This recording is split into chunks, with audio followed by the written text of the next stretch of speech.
Did you listen to country music when you were growing up in Well, Louisiana? we really didn't have no choice because you you had to listen to what was on the radio. Yeah. And that was the only thing we had locally was KMAR. And so I grew up listening to Johnny Cash and Elvis Presley, pretty much it. And then there was a station that was out of Nashville. It was called John R. And he played the blues.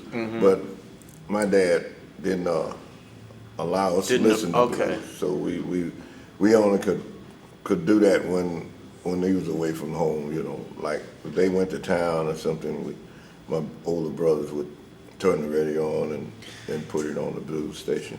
But otherwise, we never was allowed to. It's like I was listening to this interview with Ray Charles from a few years ago when he did the Modern Sounds and Country record, Modern Sounds and Country, and he said, you know, just because I'm a black Southern singer doesn't mean I don't like country music. Right. I grew up listening to country music.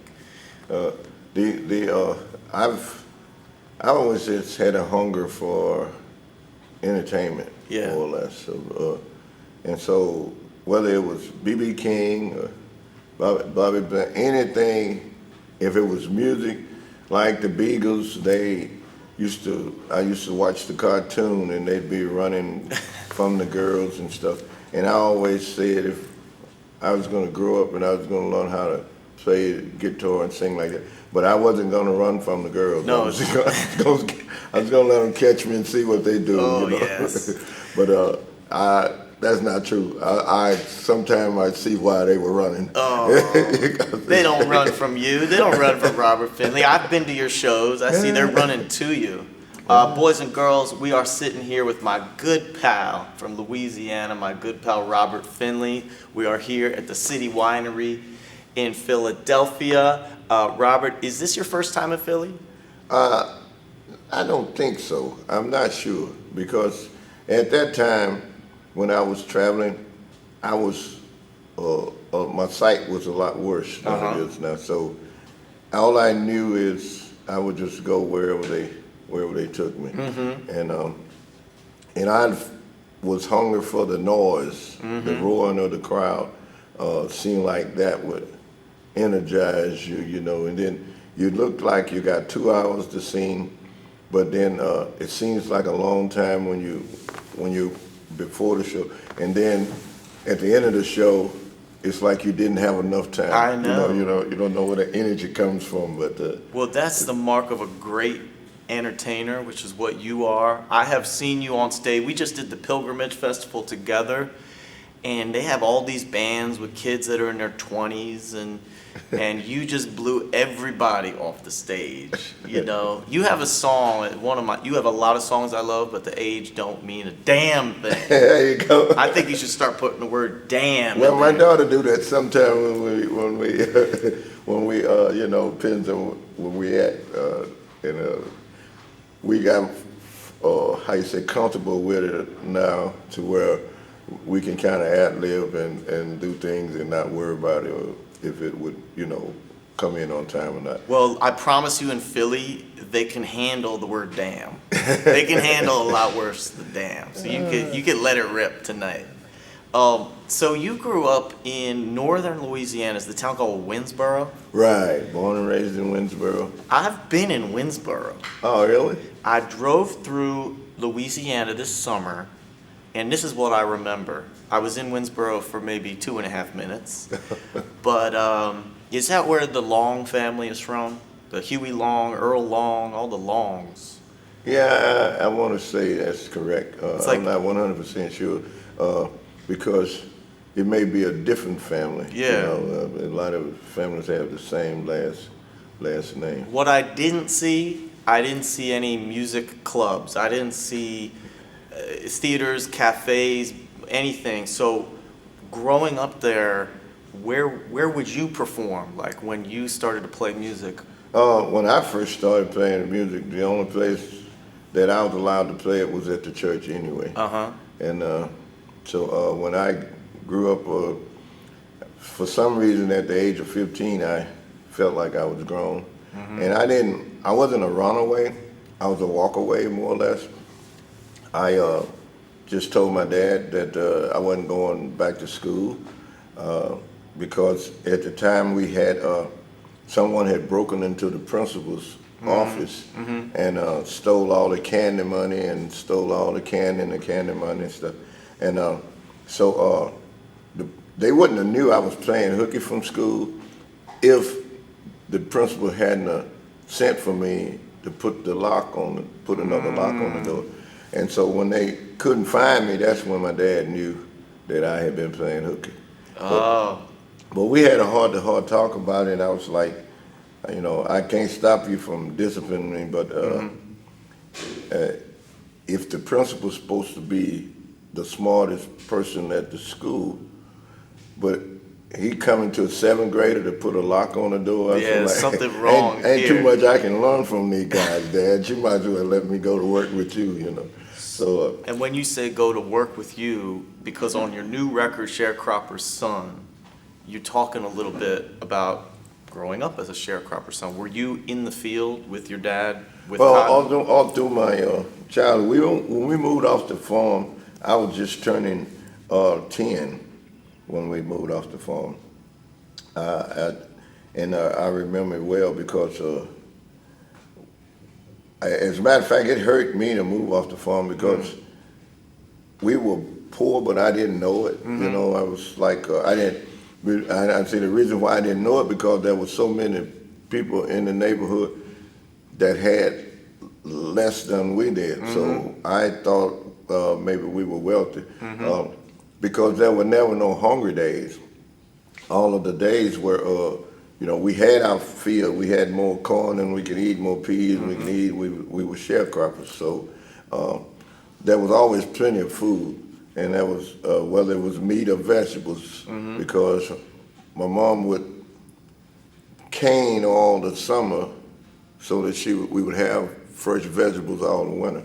So we had the best as far as in food year round. So I didn't know we were poor. I thought it was just a way of life, And then when I did get a taste of the city, I left to go to New Orleans, and I had a box guitar, and I hung it on my back like trying to imitate Hank Williams. And so when the construction workers would take their lunch break, I would walk up and entertain them during their lunch break, and they would just throw a few dollars in the hat. And how old were you at that time? I was 15.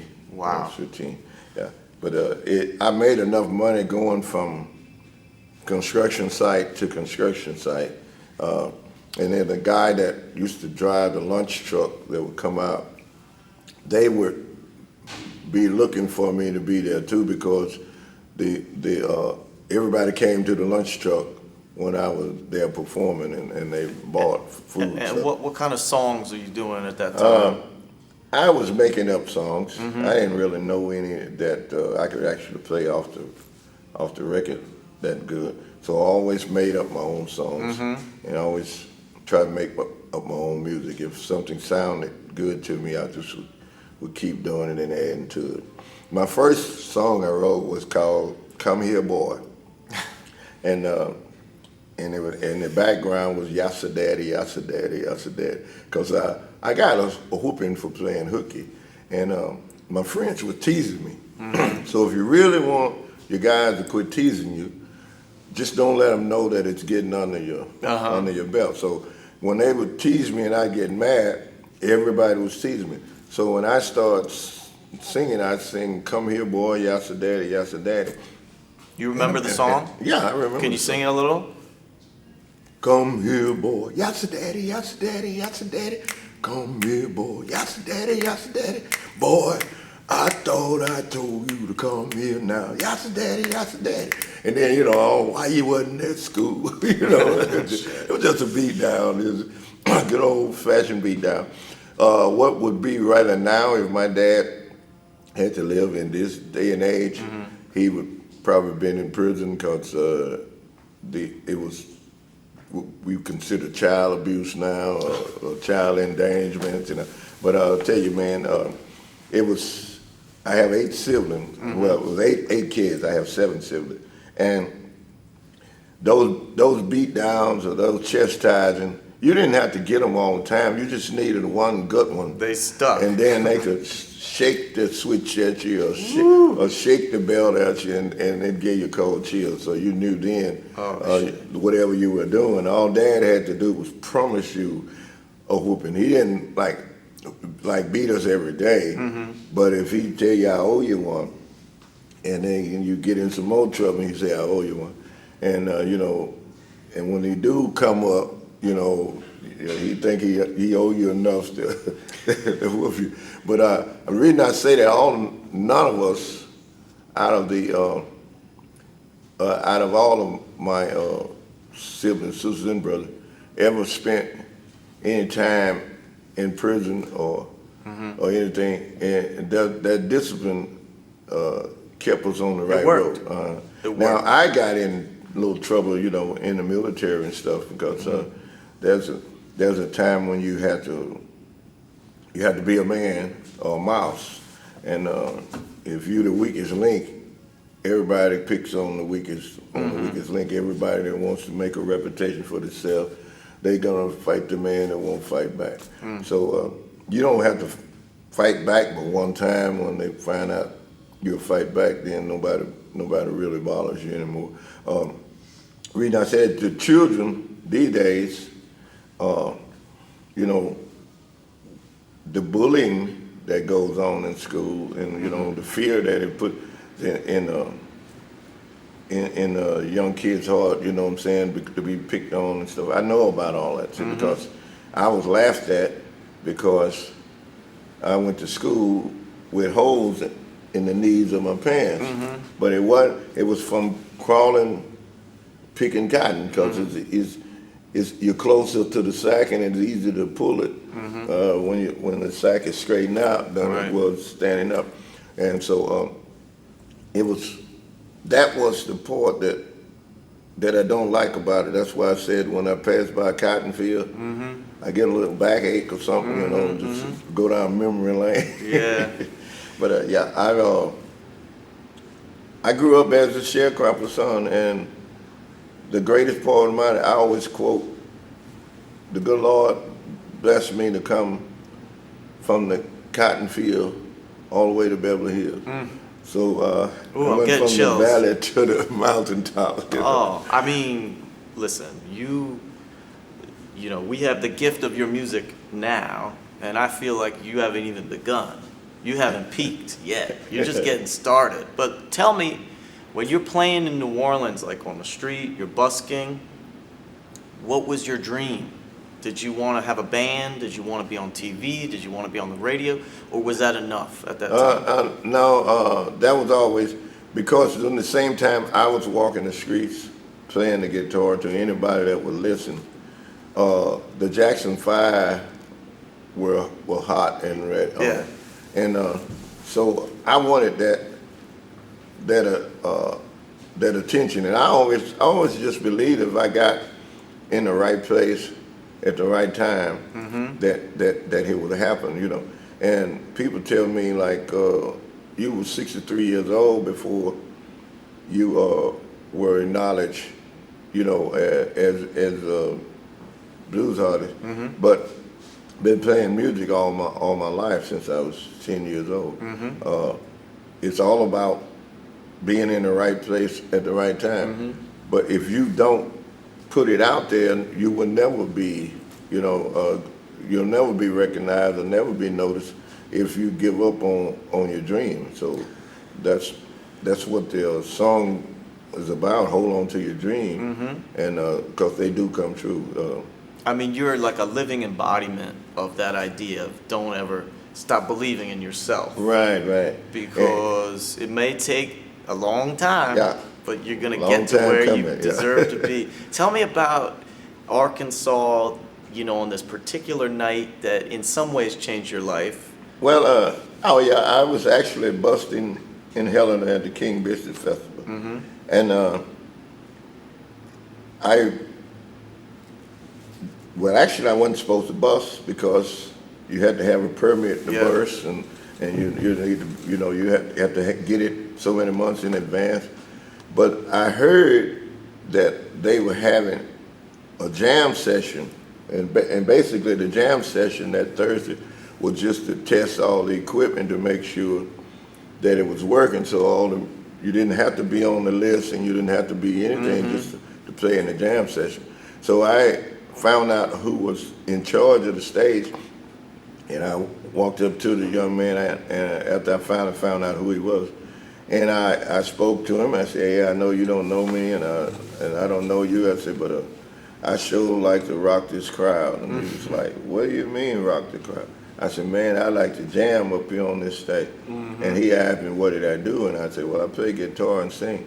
He said, "Well, what's the name of your band?" I said, "I don't have a band." I said, I just got a dream. It's like, So I said, I said, "Just let me sing one song or something on it." And so he said, "Man," he says, "I'm gonna tell you like this." He said, "This is a tough crowd."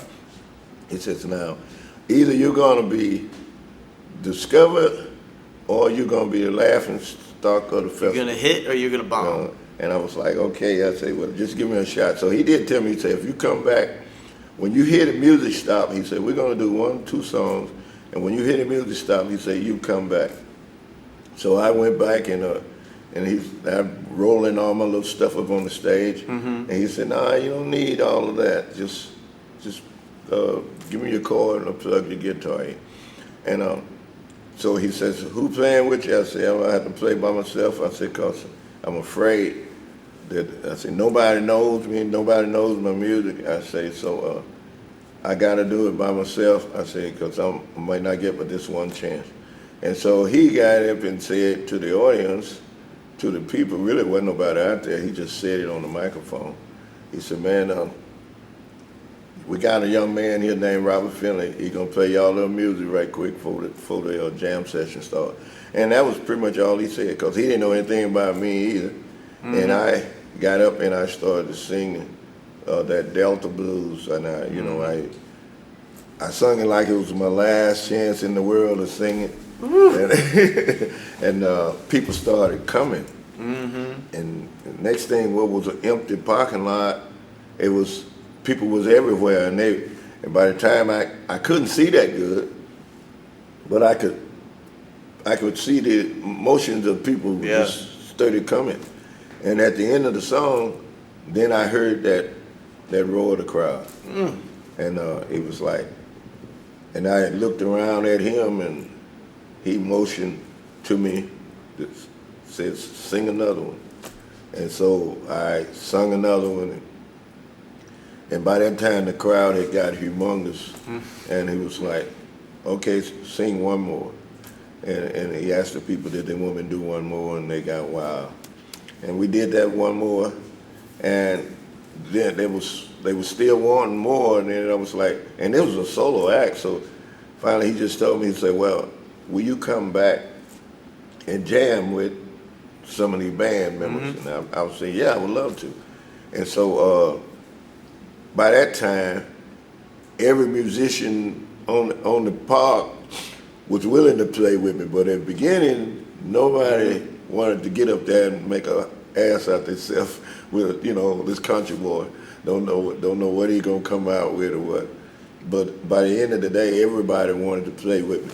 And so the guy, just so happened that was over the busting, they had a store where they were selling souvenirs. And he told me I can come down and sit up in front of his store and I could play as long as I wanted.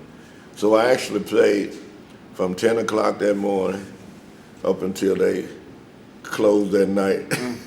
And and every time I get ready to quit, some more people would come up, and they had started tipping really good, and so the wind had started coming and it was blowing the money out the tip jar. Oh, shit. So I took a little break and I gathered up all my money, and I went into the bathroom, and I had a backpack, and so I put the backpack on, put all my money in the backpack, and put put my coat back over the little backpack, and I went back out to see if I could fill my bucket up again, you know. So, but yeah, and finally this guy walked up out of nowhere, and he started taking pictures, and he asked me, man, how'd you like to do this all over the world? And, you know, by then I'm like, hey, How why would you not? like to do this all over the world? Yeah, And do you think he's serious? Do you think he's for I real? thought it was just a crank, cause people make cranks all the time, you know. And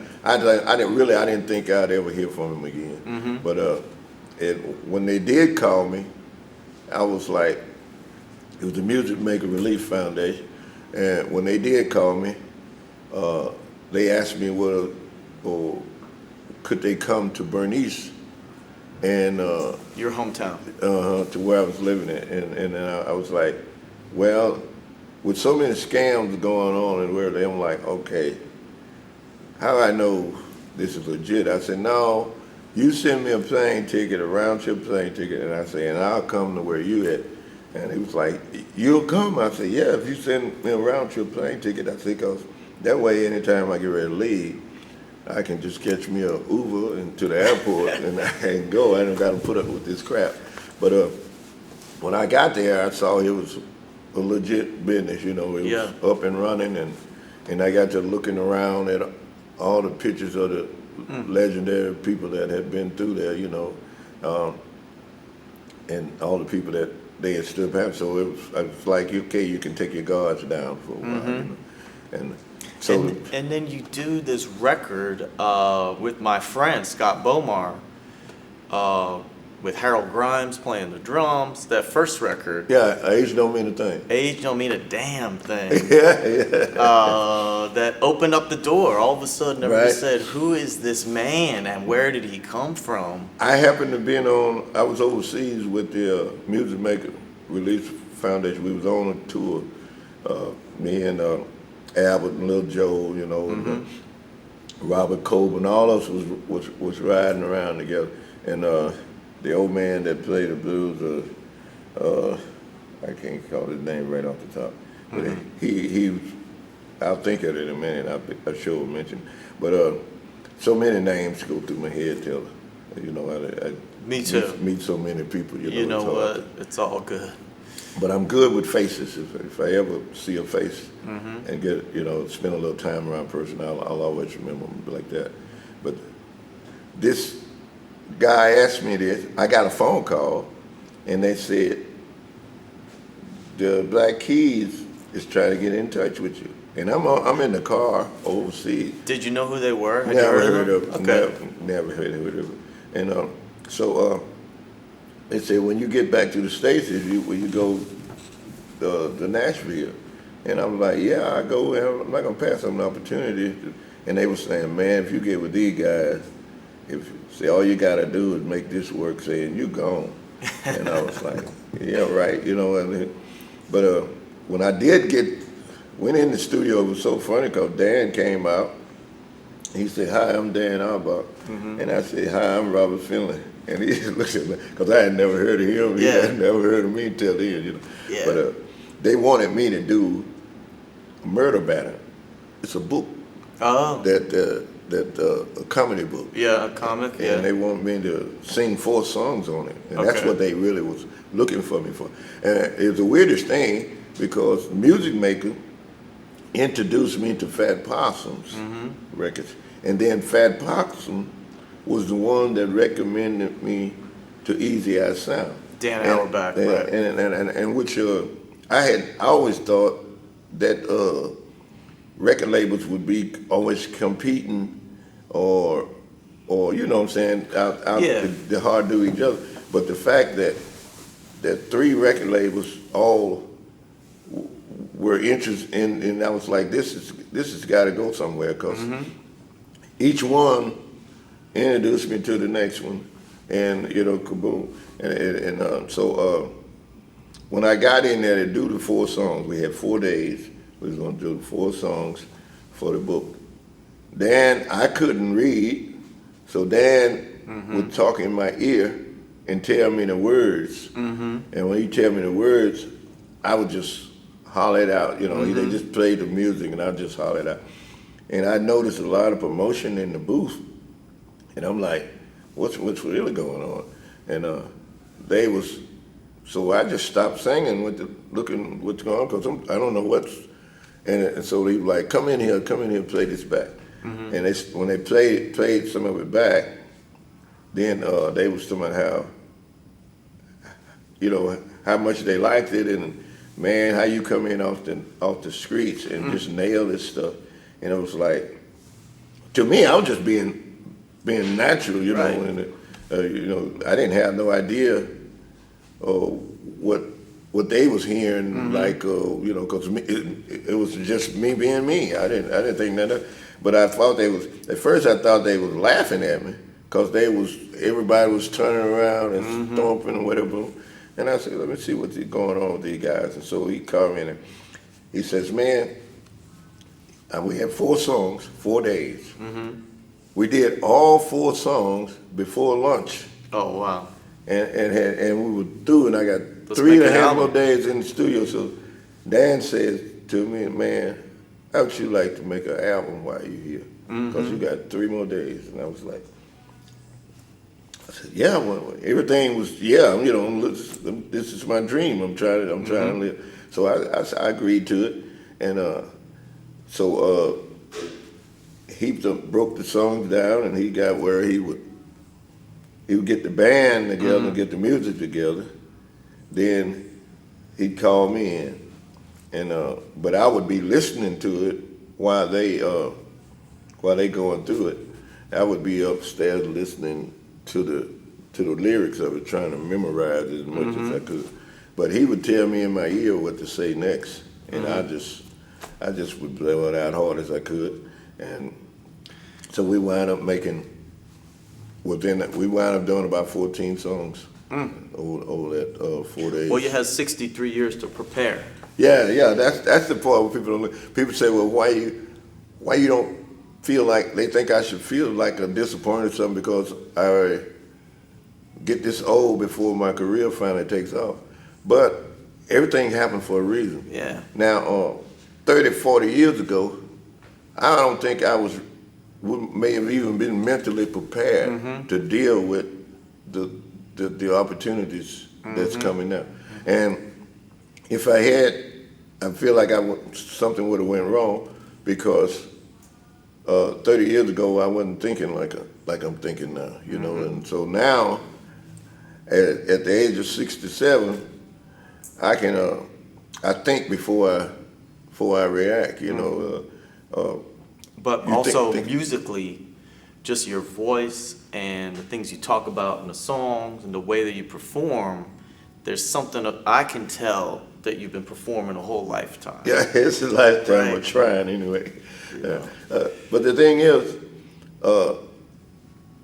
the success of it is, and I always do this before I perform or to any crowd, I always stop this long enough to tell them thank you, because we get so wrapped up in ourselves till we forget the most important part, which is the audience.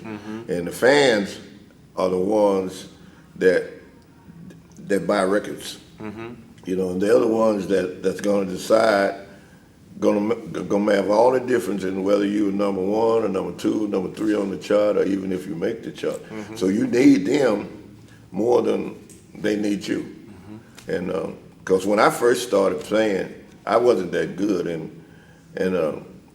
my audience used to get up and walk out on me. So You got to bomb. You got to bomb 10 times to hit once. yeah. So what I did, I started volunteering to sing for the detention center, because I knew that audience wasn't going to walk Literally out. a captive audience. Yeah, you got to be here until I finish this song. Oh, shit. But I did actually started doing that with a religious ministry, was going back and forth to the prison, and sometimes sometimes people just need a little boost, and I found out with a lot of people, ego. You pat them on the back, and their head swell up, and all of a sudden, they get grouchy to everybody around them, and nobody can satisfy them, do nothing right. You know, they go on that ego trip. And I found that the most successful way to deal with people is stay humble and stay focused. Because I tell my daughter all the time, if I get up in the morning and I put this 7¼ inch hat on my head, that means regardless of what I went through the night before, my head didn't swell overnight. So there you go. I'm still the same person. You know, and like I say, I stop. I talk to anybody. I take photos with anybody. You know, because you don't know who you're walking by. You can't judge the book by the cover. You know what I'm saying? And you're an example of something I've been saying for years, is that some of the best music and the greatest performers might be on the street, right? I agree with that. Like when you were busking, you know, there are people out in the subway in New York City and on the streets here in Philadelphia or busking in Helena, Arkansas, who have something to say. Yeah. Who have a voice, who can play instruments. And sometimes those people are more talented than some of the people that are in movies and TV. Right.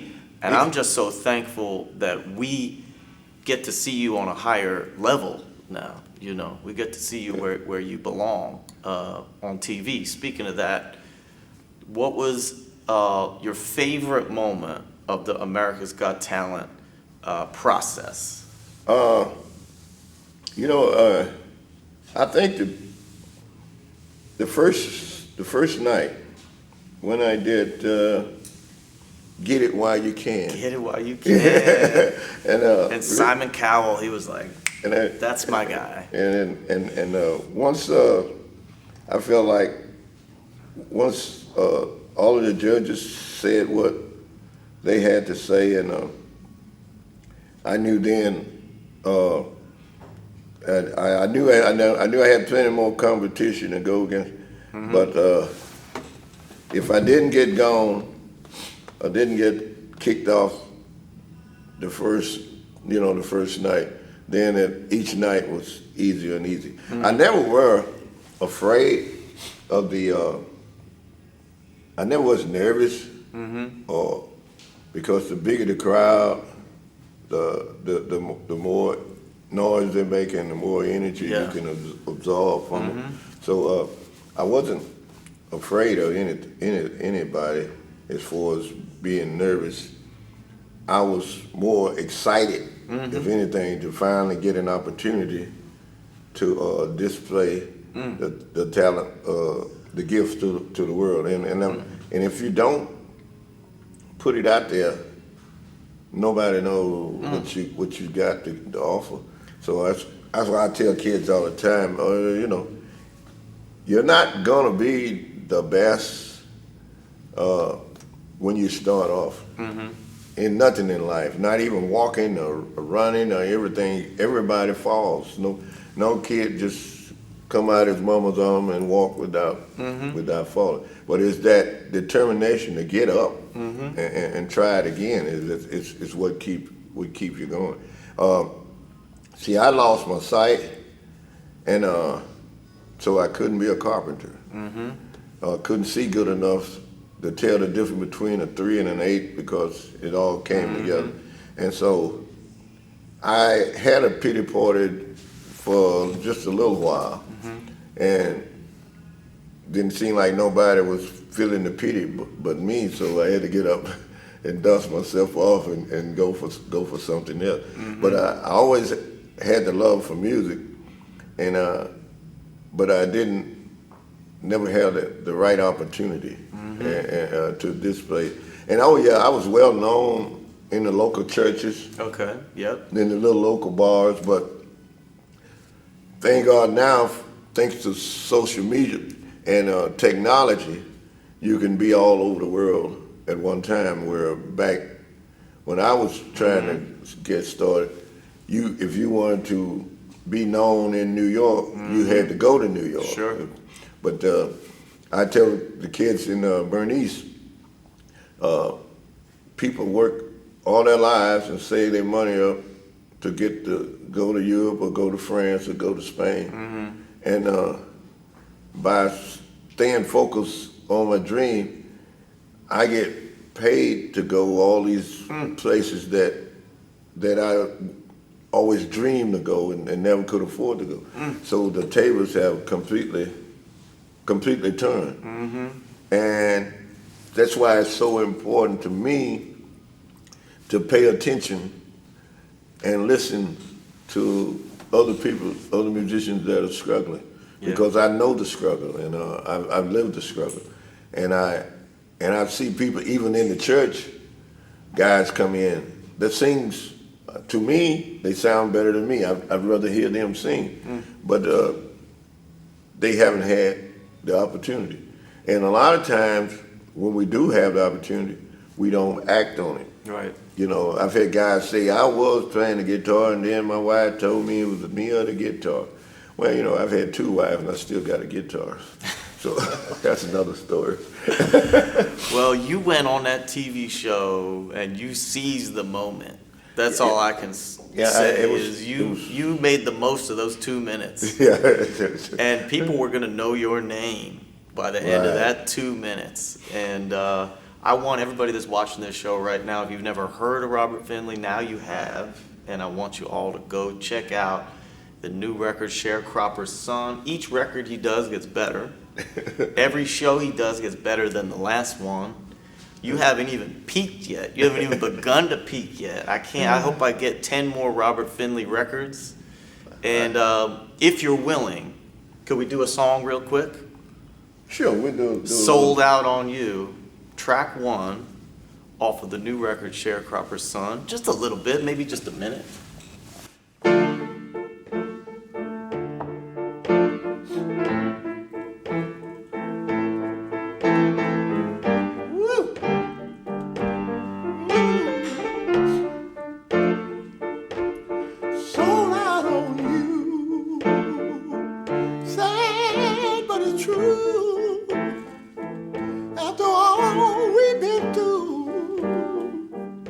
So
sick. Thank you so much, Robert. Thank I you. got chills. Ooh. This is my good pal, Robert Finley. We're here in Philadelphia. What a blessing to have Robert with us today. Can't wait to see you again. I'll see you out there on the road, my pal. All right, take care. Take care. Thanks for yourself. having me. My pleasure.